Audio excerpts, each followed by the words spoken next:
আজকে আমি আলোচনা করব কন্যা রাশির হস্তা নক্ষত্রের জুলাই 2026 রাশিফল নিয়ে।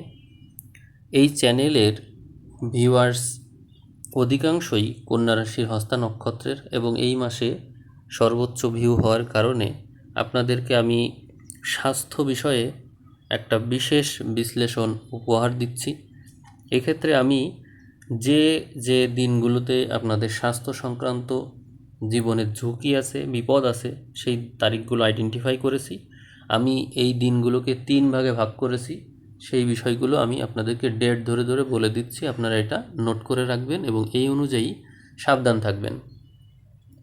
সবচেয়ে বিপজ্জনক তারিখ এখানে আছে 7, 13, 22, 24। আবারও রিপিট করছি, 7, 13, 22 এবং 24। এই জুলাই মাসের এই 4টা দিন হচ্ছে আপনাদের জন্য সবচেয়ে বেশি বিপজ্জনক। এরপরে মধ্যম স্তরের বিপজ্জনক তারিখের কথা আমি বলছি এখন। এগুলো হলো 5, 9, 15, 17 এবং 26। এই তারিখগুলো মধ্যম স্তরের বিপজ্জনক। এরই একটু নিচের স্তরে আছে, অর্থাৎ যেগুলো একটু কম বিপজ্জনক কিন্তু তবুও বিপদের আভাস যার সাথে যুক্ত রয়েছে, অর্থাৎ কোনো না কোনো দুর্ঘটনা ঘটতে পারে। এই দিনগুলোর কথা আমি এখন বলবো। তার তারিখগুলো হচ্ছে 6, 10, 14, 21, 25, 28 এবং 29। তাহলে বিপদ আপদ যে দিক থেকে আসুক এই তারিখগুলোর ভিতরেই হবে। যদি হয়ে থাকে আমি আগেই সতর্ক করে দিলাম। এর বাইরে যতগুলো তারিখ আছে সবগুলো আপনাদের জন্য শুভ থাকছে। এখন আমরা আলোচনায় ফিরে আসি। তো স্বাস্থ্য বিষয়ে কথা বলবো। আপনাদের স্বাস্থ্য কেমন থাকবে এই মাসে? এই মাসে আমরা বুধ গ্রহকে দশম এবং একাদশ এই ঘরগুলোতে দেখতে পাবো। এই মাসে বুধ গ্রহটি বক্রিয় হবে, যদিও শুভ গ্রহের প্রভাবে থাকছে। এই জন্য আপনার মধ্যে একই কাজ একাধিকবার করা এবং নিজের কাজকে নিরীক্ষণ করা, পুনর্বিবেচনা করার বৈশিষ্ট্য এই মাসে থাকবে আপনার মধ্যে। অর্থাৎ কোনো কাজ বারবার করা, বিশেষ করে ধরুন একটা চিন্তা আপনি বারবার করছেন, যেহেতু আপনার সপ্তম ঘরে শনি আছে এবং একাদশ ঘর অর্থাৎ প্রাপ্তির ঘর, কোনো কিছু লাভ করা, এই বিষয়টা থাকছে। অর্থাৎ আপনি যদি কোথাও থেকে ডিপ্রেশনে থাকেন বা হতাশ থাকেন, জীবনসঙ্গী থেকে কষ্ট পেয়ে থাকেন বা কারোর কাছ থেকে দুঃখ পেয়ে থাকেন, যেহেতু পঞ্চমপতি এখানে শনি সপ্তমে, অতএব এটি খুব সম্ভব যে কারোর সাথে আপনার বিয়ে হওয়ার কথা ছিল বা সম্পর্ক হয়েছিল বা ডিভোর্স হয়েছে, বা তার সাথে কোনো না কোনোভাবে বৈবাহিকভাবে আপনি আপনার সম্পর্ককে চিন্তা করে ফেলেছিলেন। এরকম ব্যক্তির কারণে কোনো না কোনোভাবে আপনি এই মাসে এই ধরনের পীড়া লাভ করবেন, যেখান থেকে আলটিমেটলি জ্ঞান অর্জন আপনার হবে, কিন্তু আপনার মধ্যে এই যে নিজের চিন্তাকে আবার ফিরে দেখা, নিজের কর্মকাণ্ডকে ফিরে দেখা, এটি ঘটতে দেখা যাবে। অতএব এই ব্যাপারে মেডিটেশনটাই সবচেয়ে শুভ হবে। এখান থেকে বের হওয়ার জন্য আপনি মেডিটেশন করতে পারেন। আমি আপনাদেরকে ভিডিওর ডেসক্রিপশন বক্সে একটা ভিডিও দিয়ে দেব। এটি আমি মেডিটেশন করেছি যে এই ভিডিওটা দিয়ে, যেটা দিয়ে মানে সমস্যা থেকে মুক্তি পাওয়া যায়, পরিত্রাণ পাওয়া যায়, সেরকম ভিডিও আমি ডেসক্রিপশন বক্সে দিব। আপনাদের যাদের প্রয়োজন আপনারা শুনে নেবেন। এখন আমরা প্রাপ্তিযোগ দেখব। প্রাপ্তিযোগের ক্ষেত্রে দেখতে পাই আপনাদের একাদশ ঘরে মাসের শুরুতেই অনেকগুলো শুভ গ্রহ, যার কারণে প্রাপ্তিযোগ অত্যন্ত শুভ থাকছে। আপনাদের কর্ম এবং প্রাপ্তি উভয়ই একই সাথে শুভ রয়েছে। স্বাস্থ্যগতভাবে আপনারা যে কথাটা বললাম, যে স্বাস্থ্যকে ফিরে পেতে পারেন, স্বাস্থ্যকেও প্রাপ্ত করতে পারেন যদি আপনারা মেডিটেশনের সাথে থাকেন অথবা সঠিকভাবে চিকিৎসা নেন, তাহলে আপনারা এখান থেকে বের হতে পারবেন।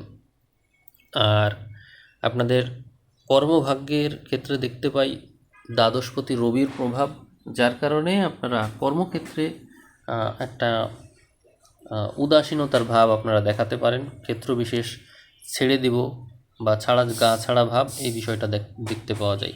আপনাদের এই রবি গ্রহ যেহেতু রাহুর প্রভাবে থাকবে, কর্মক্ষেত্রে দুর্নাম হওয়ার সম্ভাবনা থাকবে, অতিরিক্ত স্ট্রাগল করতে হতে পারে। যদিও শুভ গ্রহের প্রভাবে আপনি যে কোনো প্রকার দুর্নাম থেকে বেঁচেও যাবেন, কিন্তু তারপরেও আপনাদের যে তারিখগুলো বলেছি এ বিষয়ে একটু সাবধান থাকবেন। আর অতিরিক্ত কথা বলার ব্যাপারে এই মাসে খুব সাবধান থাকুন। আপনাদের প্রাপ্তিযোগ ভালো আছে, শুধুমাত্র যদি আপনারা সাইলেন্ট থাকতে পারেন তবে। বিনিয়োগের বিষয়টি এই মাসে শুভ রয়েছে, আপনারা বিনিয়োগ করতে পারেন। চাকরি বাকরির ক্ষেত্রে শুভত্ব দেখতে পাই, এই মাসে সরকারি চাকরি পাওয়ার যোগ প্রবল রয়েছে। তবে বৈদেশিক ভাগ্যটা বেশি ভালো, বিদেশ সংক্রান্ত বিষয়ের সাথে সংশ্লিষ্টতা থাকলে চাকরি পাওয়া সহজ হবে বা ওই সংক্রান্ত বিষয়ক চাকরি সহজ। এদিকে বাড়ি গাড়ির বিষয়ে দেখতে পাই আপনাদের ট্রান্সফার, অর্থাৎ হচ্ছে আপনারা বাড়ি গাড়ি যদি করতে চান তাহলে দেখা যায় যে আপনাদের এক স্থান থেকে অন্য স্থানে বাড়ি ট্রান্সফার করতে হতে পারে। অর্থাৎ দেখা যাচ্ছে বিক্রি করে অন্য কোথাও চলে গেলেন বা জমি বিক্রি করে অন্য কোথাও চলে গেলেন, এরকম রয়েছে। তো আপনারা দ্বাদশের প্রভাবে মূলত এই বৈশিষ্ট্যটা পাবেন। তো যাদের বিদেশে যাওয়ার ইচ্ছা আছে তারা এই সময় চেষ্টা করতে পারেন। একাদশ ঘর, চতুর্থ এবং নবম এবং দ্বাদশ, এগুলোর প্রভাবটা বেশ শক্তিশালী, আপনারা চেষ্টা করে দেখতে পারেন। এই বিষয়টা শুভই দেখছি। জমি জমা ক্রয় বিক্রয়ের বিষয়টাও এরকমই, আপনারা জমি ক্রয় করতে পারেন এবং জমি বিক্রয়ও করতে পারেন। তবে এই ক্ষেত্রে আমি যেটি দেখছি যে আপনাদের বিক্রয় করলে আপনারা বেশি লাভবান হবেন এই সময়ে। কারণ হচ্ছে মাসের শুরুর অংশে বুধ একাদশে থাকছে। আপনার 5 তারিখ পর্যন্ত যে সময় আছে এই সময়ে বিক্রি করলে বেশি লাভবান হতে পারবেন। আর যদি মধ্যম লাভবান হওয়ার কথা ভাবেন তাহলে বলবো যে মধ্যমভাবে লাভবান হওয়ার সুযোগ পুরো মাস জুড়েই রয়েছে। এক্ষেত্রে আপনারা বৃহস্পতিকে একাদশ ঘরে দেখতে পাচ্ছেন, এই কারণে জমি জমা বিক্রয় করার মাধ্যমে লাভবান হওয়ার যে সুযোগটা, সেটা মাসের 5 তারিখ পর্যন্ত যেটি বললাম ওখানে তো রয়েইছে। আর যদি আপনারা ক্রয় করতে চান তাহলে পুরোটা মাসই শুভ আছে। এখন আমরা প্রেম এবং বিবাহ বিষয় দেখব। শুরুতেই বলছিলাম প্রেমের বিষয়ে। প্রেম সংক্রান্ত বিষয়টা আসলে এখানে আপনাকে বিবাহের দিকে নিয়ে যাবে। কেউ কেউ এখান থেকে আসলে দুঃখ কষ্ট পাবে, কারণ হচ্ছে ওই রবি গ্রহ এখানে স্থান পরিবর্তন করবে। মাসের 15 তারিখের মধ্যে যদি কোনো কিছু ঘটে তাহলে ওখান থেকে মূলত আপনার দুঃখ কষ্ট বা যন্ত্রণা পাওয়ার সম্ভাবনাটা বেশি থাকবে। আর যদি 15 তারিখের পরে ঘটে থাকে তাহলে ওখান থেকে রিলিফ পাওয়ার বিষয় থাকবে। তো যদি আপনার চিন্তার ভিতরে এই বিষয়টা থেকে থাকে তাহলে আমি মনে করছি যে মাসের 15 তারিখের পর থেকে মূলত আপনার এখান থেকে রিলিফ লাভ হবে। এরপরে দেখব বিবাহ বিষয়ক আলোচনা। এখানে দেখছি বিবাহ বিষয়ের ঘরে শনির অবস্থান, এবং শনি সম্পূর্ণভাবে বুধের নক্ষত্রে অবস্থান করছে। এই জন্য আপনারা এই সময় স্নায়বিক যে একটা অ্যাটাক বা যেটাকে স্নায়বিকভাবে যে যন্ত্রণাটা সেটা আপনারা পাবেন। এই বিষয়টা পুরো মাস জুড়েই থাকছে। এখানে শনি বুধের নক্ষত্র এবং বুধ বক্রী থাকার কারণে মাসের অধিকাংশ সময়ই, বিশেষ করে মাসের প্রথম যে 20 দিন, এই টাইমটা আপনারা এই স্নায়বিক প্রভাবে থাকবেন। এখান থেকে আপনাদের আসলে কোনো বিশেষজ্ঞের পরামর্শও নিতে হতে পারে। সেক্ষেত্রে আপনারা যদি মেডিটেশন করতে পারেন তাহলে বেশি ভালো হয়। আর আপনাদের সপ্তম ঘরে শনির অবস্থানকে আপনাদেরকে একটু সাবধানে মেনটেন করতে হবে। কারণ হচ্ছে যারা বিবাহের জন্য চিন্তা করছেন তাদেরকে বলবো আপনারা বিবাহ সংক্রান্ত বিষয়ে এই মুহূর্তে এগোবেন না। কারণ হচ্ছে আপনাদের শুক্র গ্রহটা দ্বাদশে কেতুর সাথে যুক্ত আছে। এই জন্য এই মাসে আসলে রিলেশন সংক্রান্ত বিষয় থেকে একটা পেইন আপনাদের রয়েছে। তার জন্য আর কি বলছি। হস্তা নক্ষত্রের তো আসলে বিবাহ বিষয়ে আসলেই যন্ত্রণার জীবন। তো হুটহাট করে আপনারা তো আসলে আবেগে পড়ে বিবাহ করে ফেলেন। এই ধরনের পরামর্শর তো গুরুত্ব আপনারা ওইভাবে দেন না।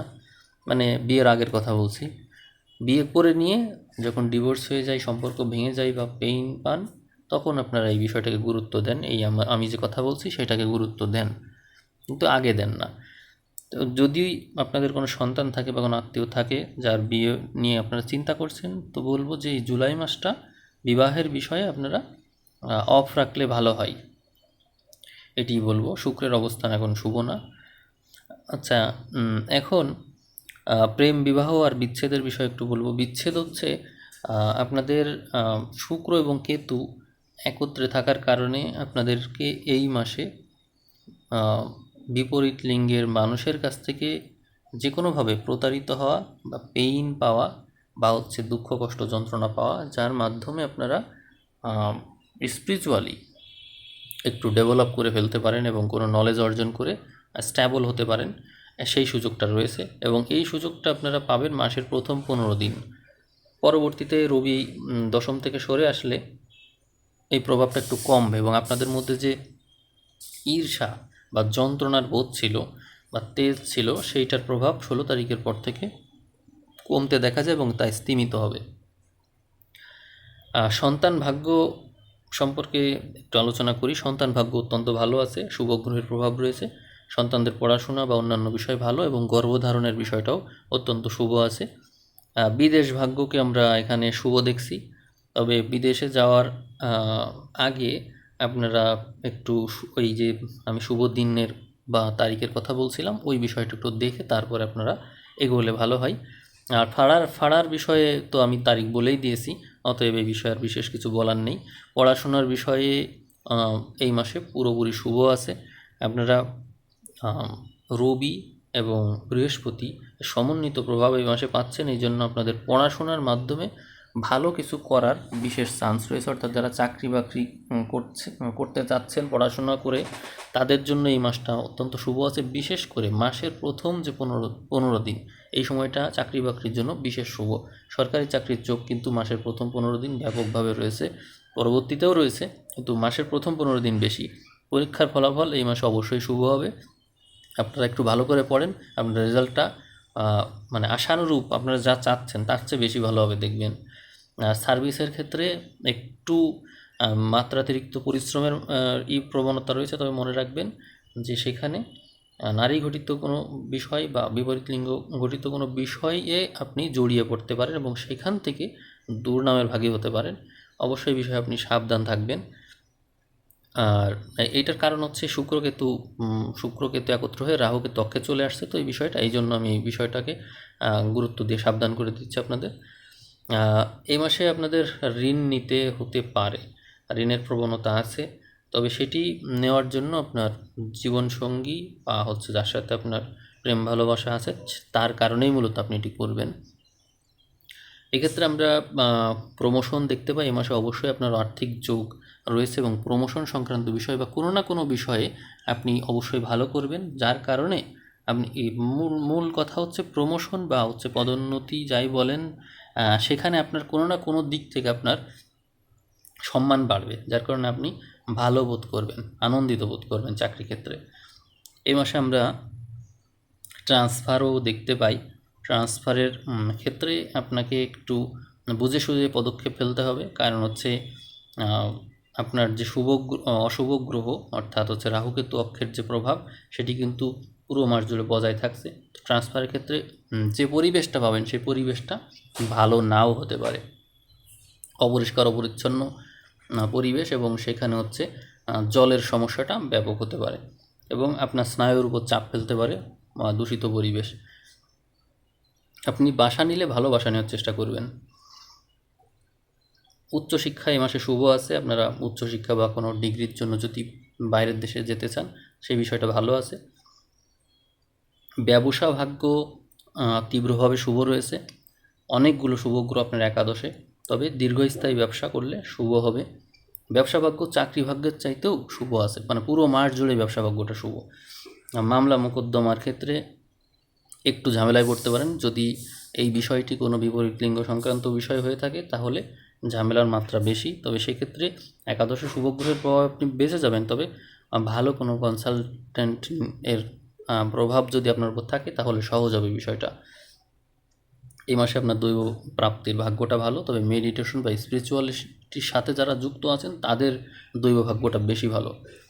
আপনারা অবশ্যই মেডিটেশন করবেন, দান করবেন, যেহেতু শুক্র এখানে চলে আসছে দ্বাদশে, দান করার চেষ্টা করবেন, এটি আপনাদের ভাগ্যকে অনেক বেশি প্রশমিত করবে, দুর্ভাগ্যকে প্রশমিত করবে। আর যে তারিখগুলো বলেছি এই তারিখগুলো অবশ্যই সাবধান থাকবেন এই বিষয় নিয়ে। তাহলে আজকের ভিডিও এখানে শেষ করলাম। সবাই ভালো থাকবেন, সবাইকে অসংখ্য ধন্যবাদ।